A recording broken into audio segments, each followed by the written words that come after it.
What's up, weirdo? Shade Tree Surgeon here, this time hanging out at Bert's Black Widow. I live right down the street from Bert's Barracuda, so I don't make it out here all the time, but let me tell you what, they got the same good stuff going on out here, and in fact, I think that sometimes they party a little harder underneath that pavilion over there than they do even at Barracuda. Bert's Black Widow, well, Bert's Barracuda, the Royal Bert's anyway, let me borrow a Pan America for an extended period of time, the Bananarama Super Mario Sunshine Yellow Pan America, and I had such a great time on that. There's plenty of Pan Americas here, there's used Pan Americas here, they got all the 2024s, though I will tell you guys, I usually drift directly into the used section and not just the regular used section, the used metric section, because as you guys know, if you watch my videos, Bert's is one of the very few Harley Davidson dealerships that actually keeps metric bikes. When they take in a metric bike or a non-Harley motorcycle, most Harley Davidson dealerships just send them straight to auction. You never get a chance to buy them. Well, at Bert's, they put them on the floor and they usually sell them for whatever they paid for them. Bert's philosophy for that is he'd rather get somebody's knees in the breeze. He doesn't care what they're riding. He just wants to see more people on two wheels. And I've heard that out of his own mouth, and he said it on video. Provable on video on Shay Lisi's channel. Bert just likes people on motorcycles, and hey, isn't it crazy? He just figures that if somebody gets a good deal on a motorcycle, if they're going to buy a second one, they want it to be a Harley,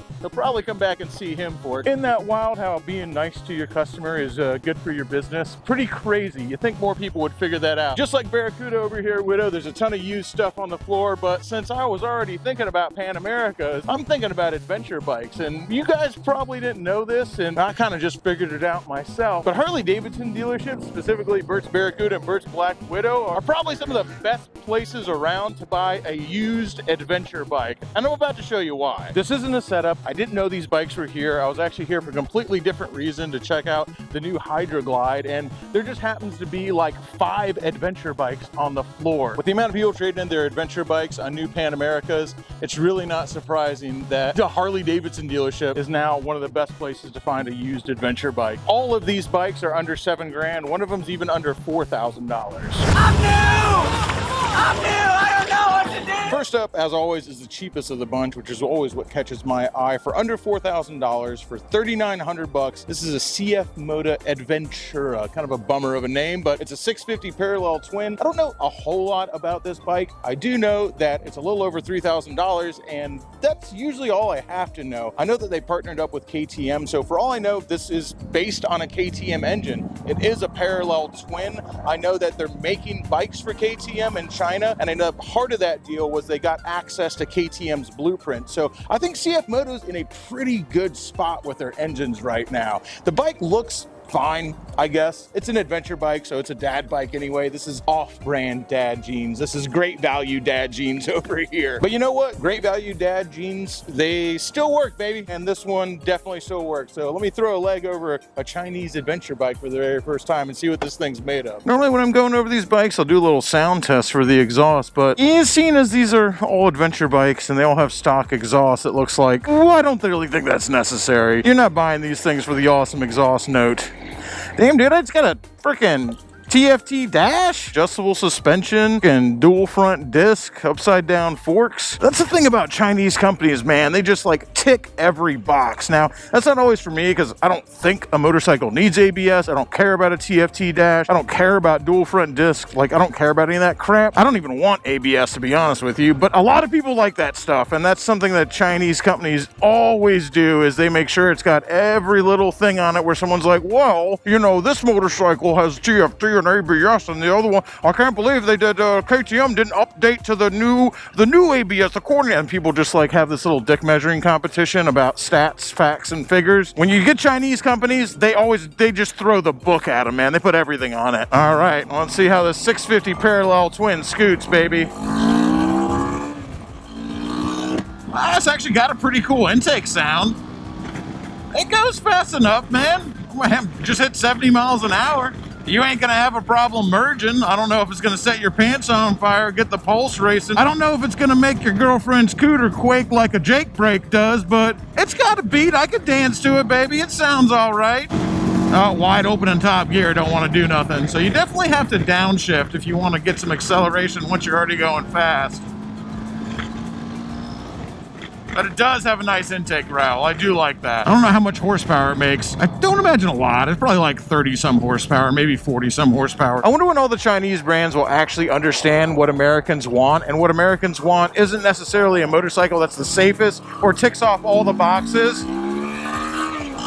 Because these motorcycle journalists, like traditional media motorcyclists, where they like, you know, magazines and stuff, and they're on YouTube too. The traditional motorcycle journalists adds up all the little facts and figures like they're fighting Pokemon. They take these adventure bikes and these brand new bikes, they fight them like Pokemon, and they look at all their stats, and they declare one a winner because it has the most bells and whistles, doodads, and thingamajigs on it. I don't give a damn about any of that, and I think that most people actually don't. And I wonder when the Chinese developers will actually understand that all Americans want is the biggest engine and the most horsepower. And if you don't want that, then you're in the minority. If they had just taken this bike and gotten like rid of the TFT dash and the ABS and all these little farkles, and they had just given it like a 1600cc V twin, and it made like 220 horsepower and absolutely ripped ass, this would be the best-selling adventure bike on the market. As it is, this is a good bike, man. It's super comfortable. I can stand up super easy. I really don't know how they handle off-road.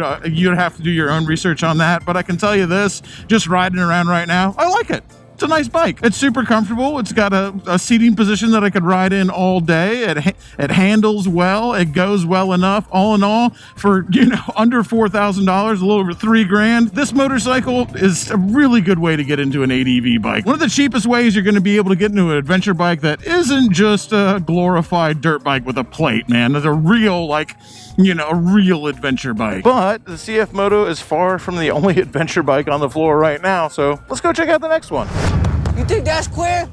Is this queer? They're large and in charge and looking for chickies. Did you know that they make birth control for men? It's actually been out on the market for quite some time now. Not a very traditional name for birth control. It's actually known as the Suzuki VROM. This motorcycle is designed to make one single person happy, and that's the person riding it. Nobody else is going to care about your VROM, and I'll tell you this right now, no girl looks twice at it, but plenty of girls ride them, and it's big enough for a dude like me as well, because I actually did a long trip on a VROM, and I freaking loved it. When you're riding the VROM, you might be playing pocket pool all by your lonesome in a dark room. You might be lighting a candle, pouring a glass of wine, and having a nice menage a moi, but you'll have a really awesome motorcycle, and this motorcycle's under $6,000. $5,900 is what they're asking for this VROM, and if the trip that I took on it is any example of what a VROM can do, they're freaking amazing motorcycles. The Suzuki VROM might keep the old lady's nether parts as dry as the Sahara Desert, but you can also cross the Sahara Desert on it, and it's got a V-twin. I love a V-twin, and I love an adventure bike with a V-twin. I think it should all have V-twins. Out of all the bikes, and this isn't even the most expensive metric bike, even though they're all cheap,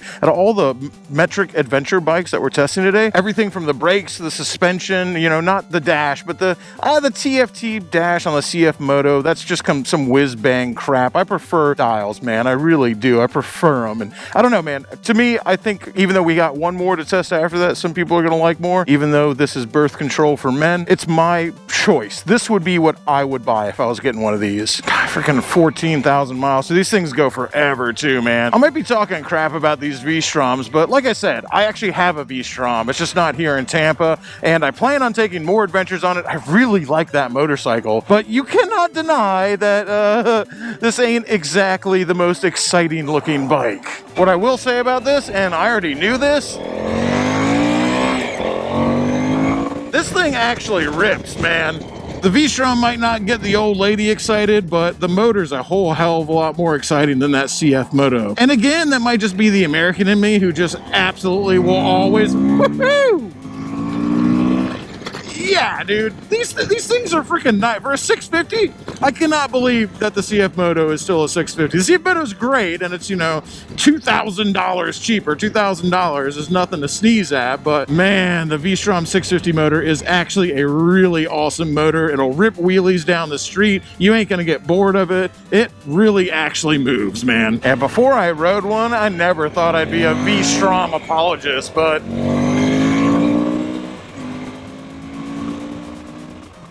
that's undeniable, man. This motorcycle rips. It's genuinely quick. It's not kind of quick. It's not like okay. It's not like, okay, well, you know, it's like, it's okay for what it is. Like, no, this motorcycle is genuinely, in my opinion, it genuinely hauls ass. Boom, just lifted the front wheel off the ground with no clutch and in second gear when I hit it.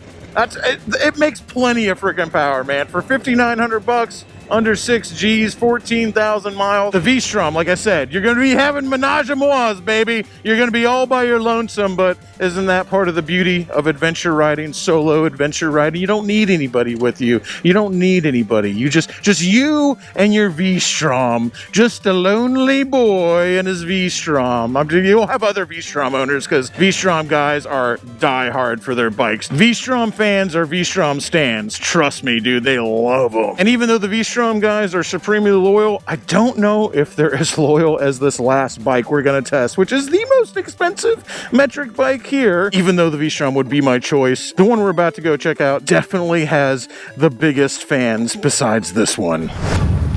Where's good stuff, man? Good stuff.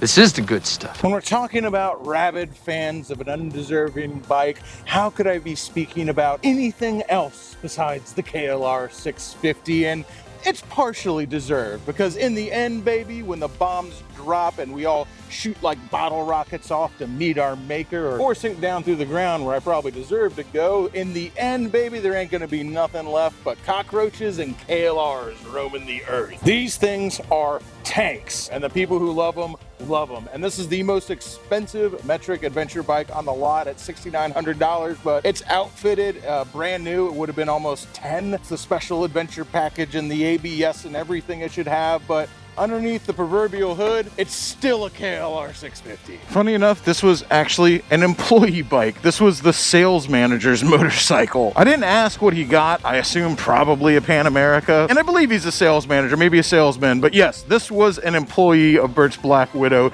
that owned this motorcycle. The KLR lore is deep, dark, and twisted, baby. And even when you're surrounded by Harleys, if you're a KLR stan, nothing else will do. There are a couple of points on the KLR that beat the V-Strom 650, and we're about to experience what is definitely not one of them. Yeah. The KLR 650 hauling ass ain't its strong suit. In fact, I think the CFMOTO 650 would probably rip the KLR apart. Where the KLR shines is the fact that it's light. It's essentially just an overgrown dirt bike. Calling this thing an adventure bike really is kind of a stretch, man. This is really a dual sport. Now, they put the fixed fairing on it, and they've put the lights on it and the bags, and they've made it up as much to look like an adventure bike as they can. This is a dirt bike cosplaying as dad jeans, okay? It's not dad jeans. It just dresses up like one. Underneath, it's still a dirt bike. Now, whether that's a win or a lose for you personally, that's kind of gonna say whether you're a KLR stan or not. It should come as no surprise to anyone that, yes, I do love KLRs. Now, the V-Strom 650, that would probably be my choice today, but I don't know, man. I would be looking awful hard at the KLR because, you know what? You can crush miles on the super slab on these things. You can take them off some pretty sweet jumps, and you can still freaking rip big old nasty power slides down a gravel road. They'll still rip a wheelie. Like, it is just a big hooligan machine, man. It's a big old freaking dirt bike. And they make enough power. When you're on the highway, they make enough power. They make enough power. I'm sure they'll do 80 miles an hour. Like, it makes enough. The big 650 single in this thing, it wants to fuck around and find out, dude. It wants to freaking do power slides on a gravel road and wheelies and be off-road. It's cosplaying as an adventure bike. The thing only has 3,000 miles on it. Like I said, at 6,900 bucks, it's the most expensive metric ADV bike here, but it's basically brand new. And for the tricked out KLR like this, out the door from a Kawasaki dealership, you're looking at over $9,000. So in my opinion, at 3,000 miles, I still think this thing is a really good deal, but I'd probably go for the V-Strom for my money. Is that a what kind of freaking car is that? Is that one of those boat cars? What is that thing? Burt's is always a trip, dude. You never know what's going to show up here. Yeah, Burt's always keeps plenty of stuff on the floor besides metric bikes. It's just like the fact that they keep the metric bikes and all those adventure bikes for someone to get a chance to get into the world of two wheels for an affordable price. Now, if you got new bike money, they got you covered there. And if you got used Harley money, they got you covered there too. And there's a lot of new metal on the floor right now. Everything from the new CVOs and the fast Johnnies and all the new amazing super fast stuff. I love these 121. The new air cleaner I really dig. I usually don't not dig it when they upgrade the air cleaner, but I just really like the look of that one. As cool as it is to look at all the new bikes and all the new stuff they got going on, I do have a favorite bike here, and it's not an adventure bike. Now, the VROM, that's the adventure bike I would have left with if I was gonna leave with one, but my favorite bike on the floor here, it wasn't even made in this decade or the decade before that. It's this bike right here. Yeah, if I had to pick one motorcycle today that's on the floor of Burt's Black Widow, this one's definitely it.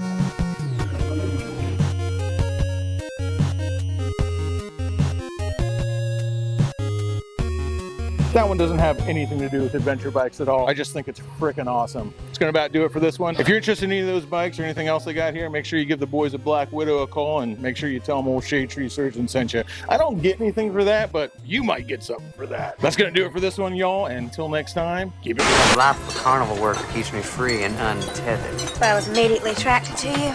I could tell you were an outlaw. Real quick before we end this video, I just want to leave off on one point. You don't have to have an adventure bike to go on an adventure, because any motorcycle that you go on an adventure with is therefore by definition an adventure bike. All the true believers out there in Brapstar will know that we will take an adventure on just about anything. We have the Goldwing over here, the infamous Dung Beetle outfitted for adventure, and also a Sportster. Old dirty bastard Project Raw Dog, aka Plan B. I bring this up not because I don't think that any of the bikes in today's videos wouldn't make awesome bikes. They obviously all would make great bikes. So the two bikes are on proven platforms and they're amazing. And I haven't really heard anybody say anything that bad about the CFMOTO. And I'm not saying that because I think those are bad bikes or they won't take you on an awesome adventure. Certainly great bikes, and they come with a lot of stuff already on them that's ready for adventure. But that doesn't mean you can't go have an adventure on the bike that you own right now. And I just wanted to say that at the end of the video. If you have a bike and you're like, I need an adventure bike to go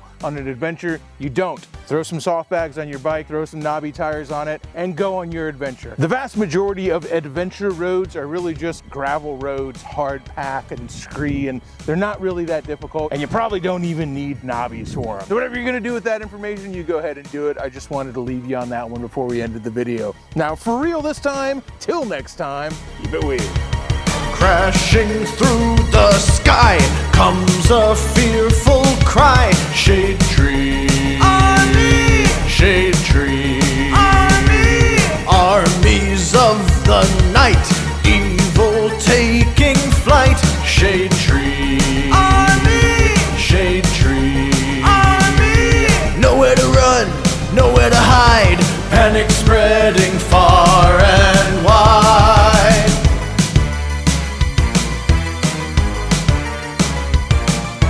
Can the world oppose the deadliest of foes? Shade tree, army. Shade tree, army.